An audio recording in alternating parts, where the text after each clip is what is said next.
الله الرحمن الرحيم. قال الله تبارك وتعالى في القرآن المجيد والحميد ولتكملوا العدة ولتكبروا الله على ما هداكم ولعلكم تشكرون. صدق الله العظيم وصدق رسوله النبي الكريم ونحن على ذلك من الشاهدين والحمد لله رب العالمين. اللہ رب العزت کا ہم پر بڑا احسان عظیم ہے جس نے ہمیں ماہ رمضان المبارک عطا کیا اور ماہ رمضان المبارک کی نعمتیں ہمیں دی. اور صرف ماہ رمضان کی ایک نعمت ہے اور اس کے اندر بھی بہت ساری کئی نعمتیں ہیں. پہلا عشرہ جو اللہ پاک نے ہمیں عطا کیا وہ رحمت کا تھا. اس کے بعد اللہ پاک نے ہمیں اللہ جل شانہ نے ہمیں دوسرا عشرہ عطا کیا جو مغفرت کا تھا. اس کے بعد اللہ جل شانہ نے ہمیں تیسرا عشرہ عطا کیا جس میں بہت سی نعمتیں تھی. پہلی نعمت جہنم سے خلاصی. اس کے بعد اس میں ہمیں کام راجع عطا کی اور سب سے بڑی نعمت اللہ پاک نے ہمیں لیلۃ القدر عطا کی.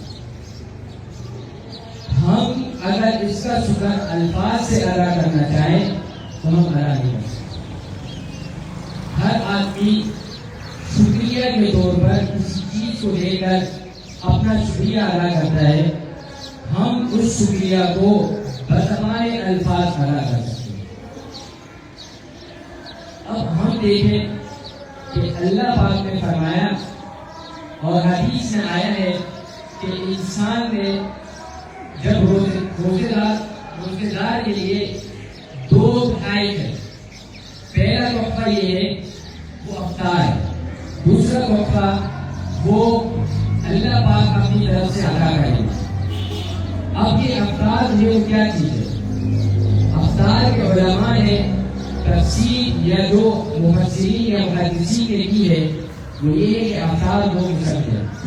ایک افطار وہ جو ہم رمضان مبارک میں ہر دن کیا کرتے تھے اور اس میں ہمیں کتنی خوشی میسر ہوتی تھی. پورے دن بھوک پیاس سے ہم نڈال ہوتے تھے اور مغرب کے وقت جب مؤذن صاحب جب یہ فرماتے تھے اللہ اکبر تو ہم ایک کھجور لے کر اس سے افطار کرتے تھے. اور پانی جب ہم پیتے تھے تو ہماری لگے تر ہو جاتی تھی اور ہم یہ شکر کے لیے دعا پڑھتے تھے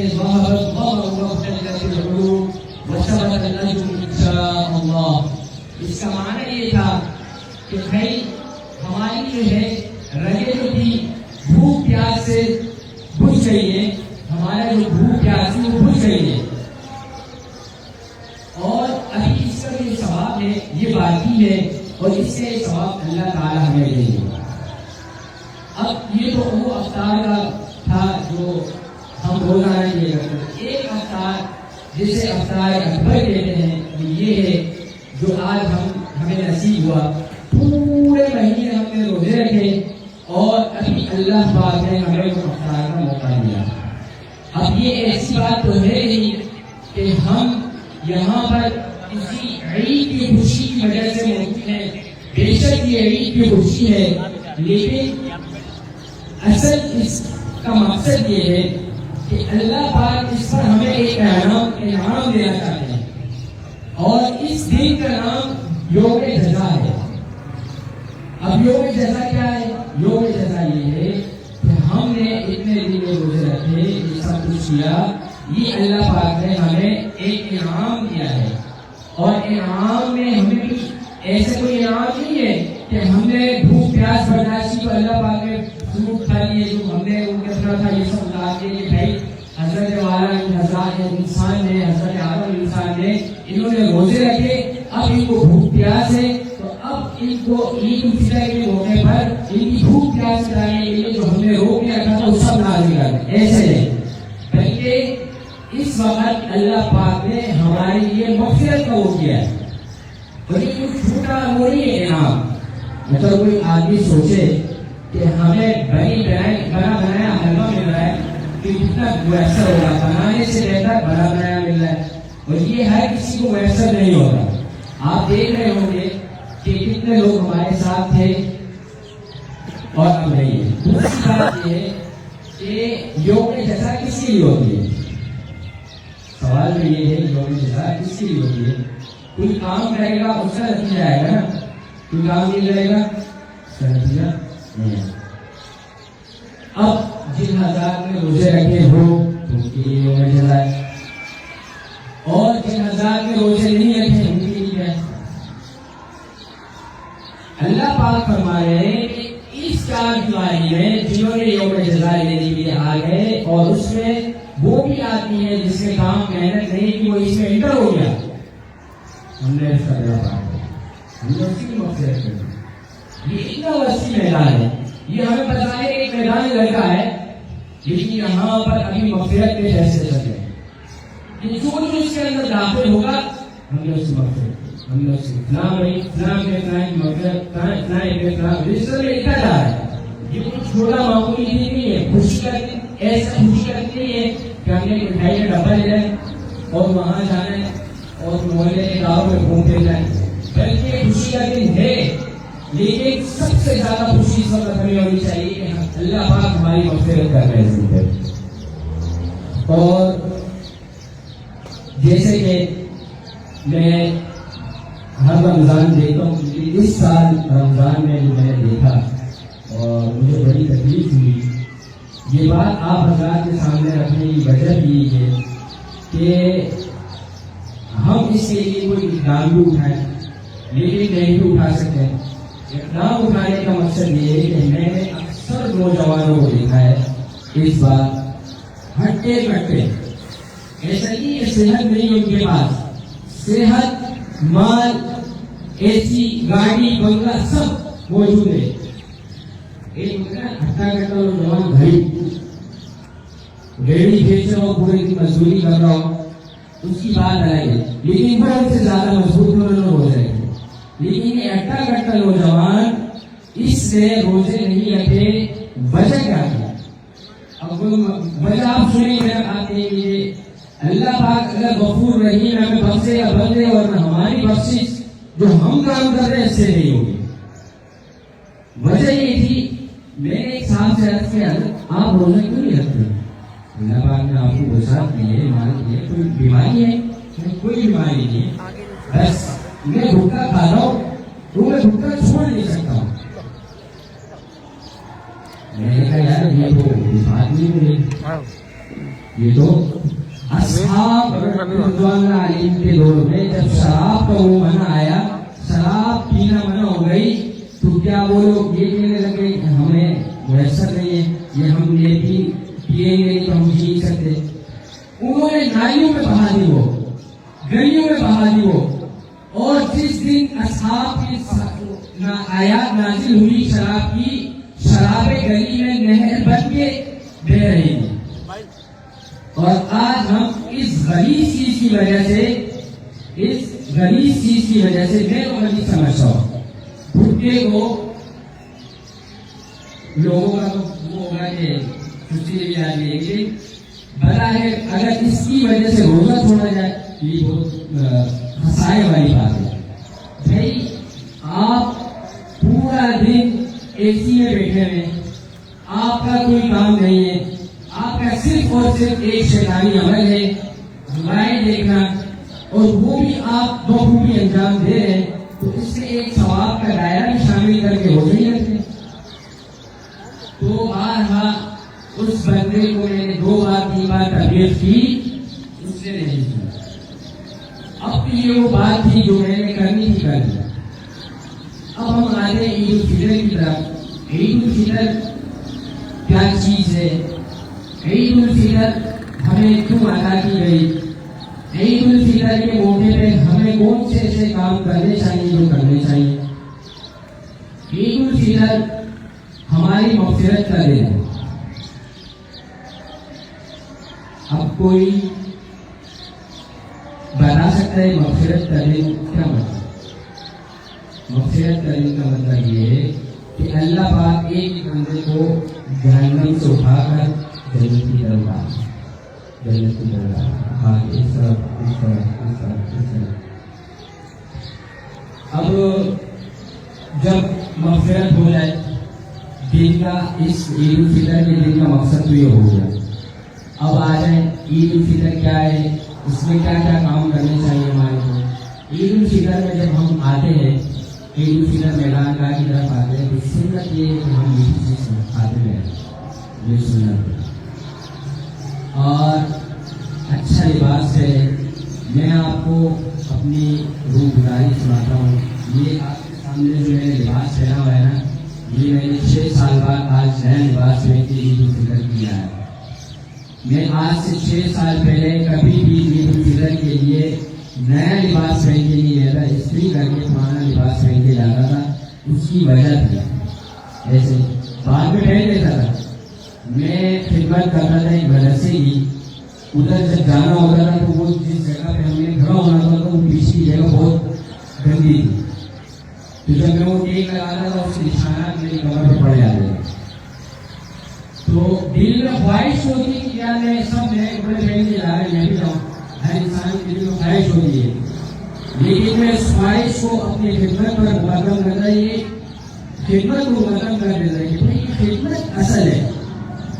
اللہ پاک نے اس طرح فیصلے کرنے، کپڑے کو دیکھ کر فیصلہ نہیں کرنا ہے، انسان کے دل کو دیکھ کر اللہ نے فیصلہ کرنا ہے۔ کبھی بھی انسان کے ظاہر کو دیکھ کر اللہ نے فیصلہ نہیں کرنا۔ انسان ظاہر سے تو اچھا ہے لیکن اللہ اس سے منافقت ہے، تو آدمی تو ایسا ہوگا۔ ہم اگر کاروباری بات میں کسی سال پڑ جائے، ٹھیک ٹھاک لباس ہوتا اور اندر سے وہ آپ سے پیسوں میں ہیر پھیر کرے تو آپ اس کو اچھا بولیں گے، برا ہی بولیں گے۔ اللہ پاک کا نظام بھی ایسا ہے کہ اللہ پاک نے اس نظام کو ایسے ہی رکھا ہے۔ اللہ پاک کہتے ہیں کہ میں دلوں کو دیکھنے والا ہوں، چہروں اور لباس اور چیزوں کو دیکھنے والا نہیں ہوں۔ اب آتے ہیں عید الفطر میں جو اہم کام ہے وہ کرنا ضروری ہے، اور میں سمجھتا ہوں یہ کام ایک ایسا کام ہے کہ اگر ہم ایک کام نہیں کریں گے تو شاید ہماری مغفرت، اگر ہم آئے ہیں نا مغفرت کے میدان میں یا بازار میں تو نہ ہو۔ اول یہ ہے کہ ہم نے صلہ رحمی چھوڑ دی، ہم نے لوگوں کو کاٹنا شروع کر دیا، بھائی بھائی میں نہیں ہے، ابھی ماں باپ کے ساتھ نہیں ہے، وہ رشتے داروں میں کسی کے ساتھ ایسی انبن ہے کہ بس اس نے صرف تو بولنا ہے کہ بھائی تو یہ کام کر دے، اس کا قتل ہو جانا ہے۔ اب جس کو ہم معاف نہ کریں، خدا تو دیکھ رہا ہے نا، اس کا فیصلہ کرنا ہے اس بارے میں کہ آج اگر یہ بندہ اس کو معاف کر دے گا، میں اس کی بدولت لوگوں کو نوازوں گا۔ اور آج ہم مغفرت کے بازار میں بیٹھے ہیں، دل سے ہم ایک ہوتا ہے زبان یہ جا کر اس سے کوئی بھائی مجھے معاف کرو، اور بعد میں کوئی ایسا ہوگا کہ پھر اس کے سامنے کھڑے ہو جانا، نہیں، دل سے اس کو معاف کر دینا یہ بہت بڑا کام ہے۔ میں بزرگ کا واقعہ بھول گیا ہوں، وہ یاد آ جائے مجھے، نام بھول گیا ہوں، واقعہ نہیں، نام بھول گیا ہوں، اور نام بھول گیا۔ ان کا معاملہ کیا تھا؟ ان کا معاملہ یہ تھا کہ ان کے ساتھ 2 ایسے قریبی رشتے دار تھے جنہوں نے ان کے ساتھ ذاتی ظلم کیا، ذاتی۔ اب اور وہ ایسی حالت میں آ گئے تھے کہ اس کے بعد کوئی چارہ نہیں تھا کہ وہ کچھ کرتے۔ انہوں نے مسلح اٹھایا اور اپنی کوئی حاجت مانگنی چاہیے کہ یا اللہ میری اس حاجت کو پوری کر۔ کافی دیر مانگتے رہے، کوئی وسیلہ نہیں بن رہا تھا۔ 1 دن 2 دن 3 پریشان ہو گئے، میں آج تک جو دعا مانگی ہے میری رد نہیں گئی ہے، یہ آج صبح کیوں جا رہی ہے؟ کئی دنوں سے میں کام کی دعا کر رہا ہوں اور وہ کام ہو نہیں رہا ہے۔ تو جب وہ سو جاتے ہیں اور خواب میں دیکھتے ہیں کہ ایک پیغام پہنچانے والا آتا ہے، پیغام پہنچاتا ہے کہ بھائی آپ جو فلاں بندے سے ناراضگی رکھے ہوئے اس کو ختم کر دیں، اللہ پاک آپ کے سارے کام مکمل کر دیں۔ اب وہ اٹھتے ہیں اور دعا کے لیے بیٹھا ہے، اب کیا دعا کرنے کے لیے بیٹھے ہیں کہ نہیں میں ابھی کو معاف کرتا ہوں. لگے رہے دعا کرتے رہے کافی دیر دعا کی, لیکن ان کا دل نہیں مان رہا اس میں ان کو معاف کرو. کافی دیر پھر کوشش کرتے تھے کہ میں ان کو معاف کروں, پھر کوشش کرتے پھر آخر کار انہوں نے کہا میں ان سب کو معاف کرتا ہوں جنہوں نے میرے ساتھ ذاتی یا عوامی جو بھی کیا ہے ضرور کیا ہے, میں سب کو معاف کرتا ہوں, تیرے دل سے معاف کرتا ہوں. جیسی یہ دعا کرنی تھی اگلی دعا قبول ہو گئی. اسی طرح ہم نے اول تو صلہ رحمی کرنی ہے. صلہ رحمی میں ہمارے لیے ضروری ہے, ہمارے بہت سے فیصلے اٹھ جاتے ہیں. ہم کئی دن مسلوں پہ گزار دیتے ہیں, آنکھوں سے آنسو بہا کر اس لیول تک پہنچ جاتے ہیں کہ آنسو کی جگہ خون آنا شروع ہو جاتا ہے, لیکن دعا قبول نہیں ہوتی ہے, برکی بھی ہوتی ہے. اس کی وجہ یہی ہوتی ہے کہ ہم نے اپنے دل میں کسی کے لیے بغض حسد کینہ رکھا ہوا ہوتا ہے, کسی کے لیے ہم نے قاتلانہ حملہ سوچا ہوتا ہے, کسی کے لیے کیا سوچا ہوتا ہے, کسی کے لیے کیا سوچا ہوتا ہے. اگر ہم اس کو ختم کر دیں تو اب دوسری بات یہ ہے کہ ہمیں آج سب چیزوں سے توبہ طائب ہونا ضروری ہے.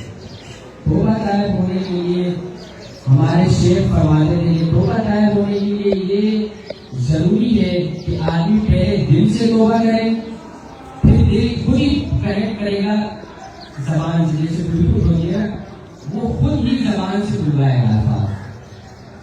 اب دل سے توبہ کیسی کی جائے اور دل سے توبہ کرنا کیا ہے؟ دل سے توبہ کرنا ہے کہ آپ اگر کوئی گناہ کا کام کر رہے ہیں جس میں ملوث ہے, ایک توبہ یہ ہے مجمع میں آپ بیٹھ کے ہاتھ ڈالیا اللہ میں سب گناہوں سے توبہ کرتا ہوں چلیے, اور جانے کے ساتھ وہ گناہ دوبارہ کر لیا, یہ توبہ تو کسی بات نہیں ہے. توبہ وہ ہے جو آپ یہاں دل سے اس گناہ کو پہلے نکال لے, یا اللہ میں کل سے یہ گناہ بلکہ ابھی سے یہ گناہ چھوڑ دیتا ہوں اور دوبارہ یہ گناہ نہیں کروں گا. دل سے ہو گیا, زبان سے تو آٹومیٹک ہو گیا. اگر دل سے نہیں ہوا اور زبان سے وہ وہی معاملہ ہوگا, آپ یہاں سے نکلیں گے اور دوبارہ نہیں گناہ کریں گے.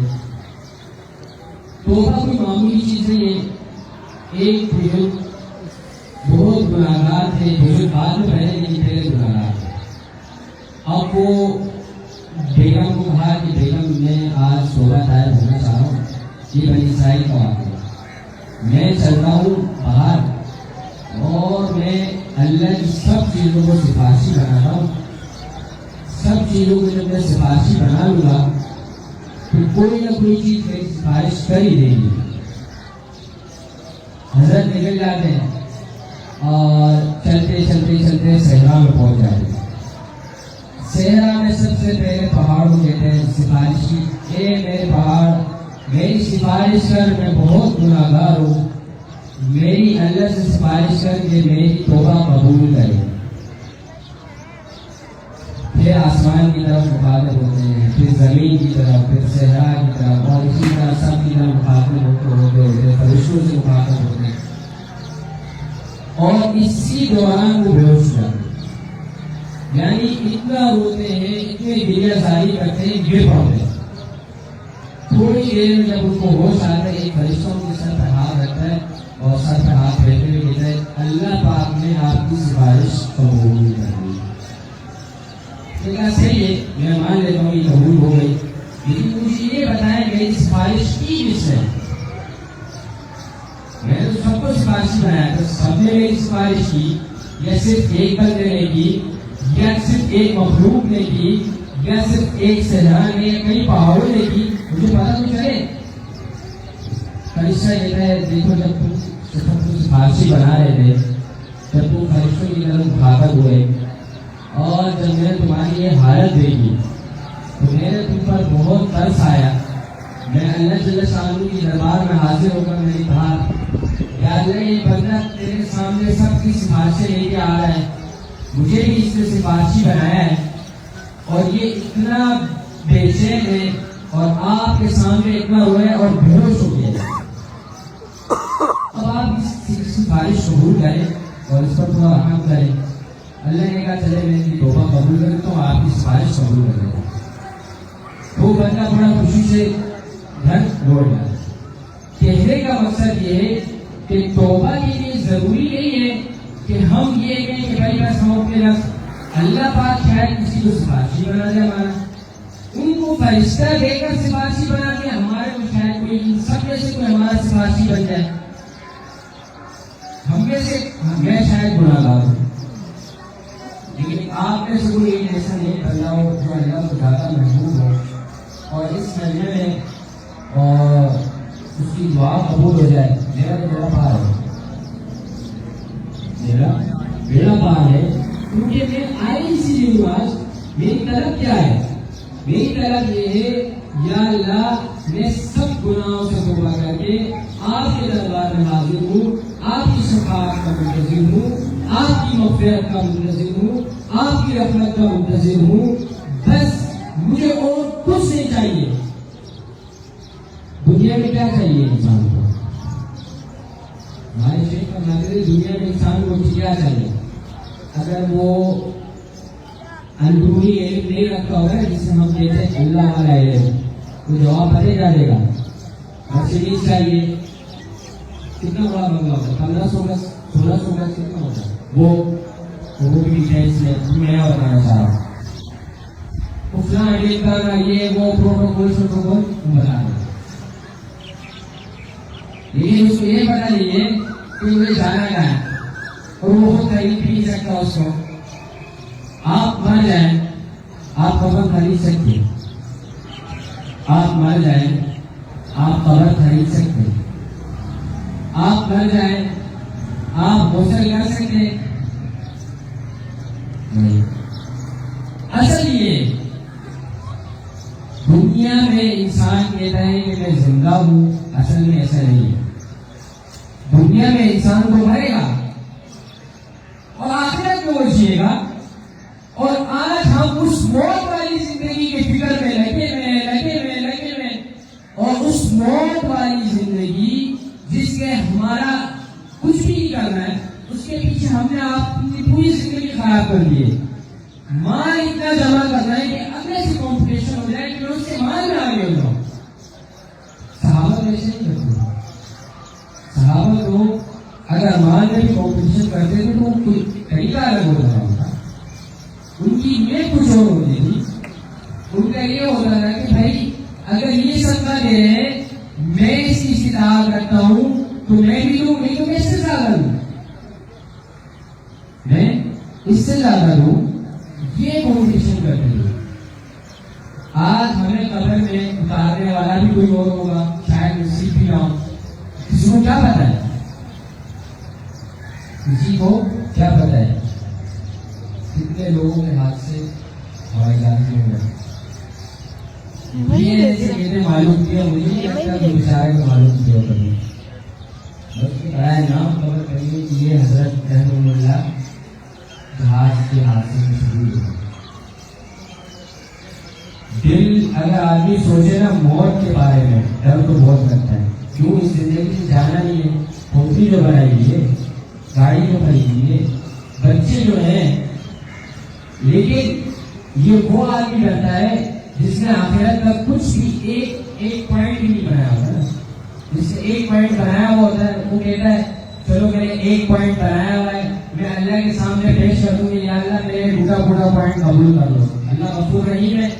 ہمارا سب کا یہی ہے نا کہ اللہ پاک غفور رحیم ہے, معاف کر دے گا. ایک انسان پوری زندگی اعمال نہیں کرتا ہے, اللہ پاک کی نافرمانیاں کرتا ہے اور آخر میں رحمت کا طلبگار ہو. یہ تو کوئی بات ہو گئی, آپ بادشاہ کے دربار میں حاضر ہو کر نافرمانیاں کرو, پھر آپ تحفے رائے کے طلبگار ہو. ضروری نہیں ہے کہ ہم پورے یہ وہ کہیں کہ بھائی ہم نافرمانی کے طریقہ یہ تھوڑی ہے کہ ہم نماز نہ پڑھ رہے ہوں. نافرمانی کا طریقہ وہ ہے جو اللہ کے نبی نے ہمیں بتائے, یہ سنتیں ہیں, ان پر عمل کرنا, یہ فرائض واجبات یہ نہیں کرنے میں آپ کی یہ سزا ہو جائے. ایک وقت میں کتنی سنتوں کو فوت کرتے ہیں. مسواک سنت ہے ہمیں پیچھے چھوڑ. اچھا ہم اس کو بہت معمولی سمجھتے ہیں کہ یار یہ سنت چھوڑ دیں گے تو کیا ہو جائے گا, یہ سنت چھوڑ دیں گے تو کیا ہو جائے گا. حالانکہ ایسے نہیں ہے. ایک ایک سنت کو پورا کرنا ضروری ہے. حضرت تھانوی رحمۃ اللہ علیہ, حسن علی تھانوی رحمۃ اللہ علیہ کے بارے میں آتا ہے جب وہ حدیث کا مطالعہ کر رہے تھے, دیکھا کہ بھائی میں نے سنت سب کا عمل کر لیا الحمدللہ, میری کوئی سنت تو رہ گئی. دیکھا ایک سنت رہ گئی ہے. اب سنیں وہ کیا تھی. حضرت محمد رسول اللہ صلی اللہ علیہ وسلم حضرت عائشہ رضی اللہ عنہ کے ساتھ دوڑ لگائی تھی. انہوں نے یہ واقعہ یاد ہو شاید. پہلی بار میں حضرت عائشہ رضی اللہ تعالی عنہ سبقت لے گئی تھی کیونکہ ان کے اس وقت جسم دبلا پتلا تھا تو اگلی بار میں غزوہ تبوک سے جب حضور صلی اللہ علیہ وسلم آئے تو پھر جب مسافروں کا ہوا دوڑ ہوئی تو حضور صلی اللہ علیہ وسلم مثال کرتے ہیں حضرت عائشہ اس وقت جسم تھوڑا ہو گیا تھا ان کا, وزن ہو گیا تھا ان کا. تو حضرت عائشہ رضی اللہ تعالیٰ عنہ بیچاری غمزدہ ہو گئی کہ میں تو آج مقابلے میں ہار چکی ہوں. اللہ کے رسول نے فرمایا کہ یہ مقابلہ اس مقابلے کے برابر ہوگا, ہار ہی کا ملے گا, یہ مقابلہ اس مقابلے کے برابر ہوگا. تو خوش ہو گئی. اب ایسا میری خانی صاحب نے سنت دیکھی, میں نے کہا یار یہ سنت ہے, دیکھا کہ چلو آگے بول رہا صحیح دوڑ لگائی سنت کی سنت. تو میں سنت پر بات کر رہا ہوں کہ سنت ہم سمجھتے ہیں کہ بس معمولی چیز ہے. اللہ کے ولیوں یہ سنت میرے ابا کی بتائی گئی تھوڑی ہے, یا میرے نسلوں کی بتائی گئی تھوڑی ہے, یا میں کوئی بزرگ نے بتایا. یہ وہ شخص سے قابل تھے جس کے لیے اللہ نے کائنات کو بنایا. وہ آپ کو ایک چیز سنت بتا رہے ہیں, آپ اس پر عمل نہیں کر دو. اچھا چلے آپ اس سنت پر عمل نہیں کریں لیکن اس کی خلاف ورزی بھی نہ کریں. آج کل میں ہر جگہ اپنا ایک موضوع لے کے جاتا ہوں اور ضروری ہے کہ آج کل ہم نے اس سنت کو کیا کریں. اللہ کے ولیوں یہ سنت ایسی سنت ہے کہ جب کہ آپ کے چہرے پر ہے, ہر ایک بار کی طرف سے ہر منٹ پہ آپ کو ایک نیکی مل رہی ہے. جن لوگ کتنی نیکیاں مل رہی ہیں. سنت کی نیت سے رکھا ہے آپ نے, کب تک نیکی ملتی رہے گی آپ کو, در قیامت تک جب تک آپ قبر میں اتریں گے تب تک آپ کو اس کی نیکی ملے گی. اور اس کا وبال کیا ہے, جب آپ اس کو کاٹیں گے, جتنی دیر تک کاٹ کے رکھیں گے تب تک آپ کو اس کا گناہ ملے گا. یہ دل کا درد میں آپ کو زبان سے نہیں بتا سکتا, اگر یہ کھلتا ہوگا تو میں آپ کو سامنے رکھتا. آج کل اس سنت کی دھجیاں اڑائی جا رہی ہے.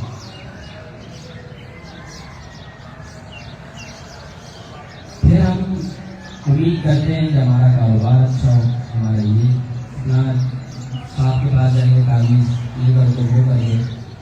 آپ نے جب اللہ کے نبی کی تعویذ کو نہیں باندھا تو آپ کسی پیر صاحب کی تعویذ کو کیا کریں گے. آپ نے جب اللہ کے نبی کے بتائے ہوئے طریقوں پر عمل نہیں کیا تو آپ کسی کے طریقے پر کیا عمل کریں. پورا دن نماز نہیں پڑھے گا, رات کو میرے پاس آئے گا, مولانا صاحب اور بار کو برکت چاہیے تعویذ سے. میں اپنے آپ کو اللہ سے بڑا کر کے تعویذ دے دوں. پورے نماز نہیں پڑھنی ہے, 5 وقت میں تیرے کو یہاں آگے 5 وقت کی نماز میں پڑھے تو اللہ کی نافرمانی کر کے میرے دروازے پہنچ کے میں بھی اللہ سے لڑوں, تیرے کو تعویذ دو.